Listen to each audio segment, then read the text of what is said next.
আমরা বর্তমান হরিপুর সি বিচে দাঁড়িয়ে আছি। এই সি বিচে অটো, টোটো, মোটর ভ্যান নিয়ে মৎস্যজীবীরা নেমে যায়।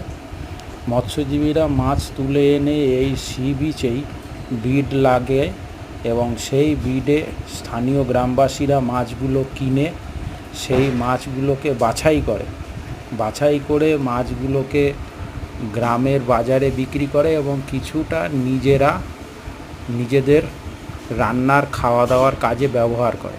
এই মাছগুলোর মধ্যে টাইগার চিংড়ি, লোটে মাছ,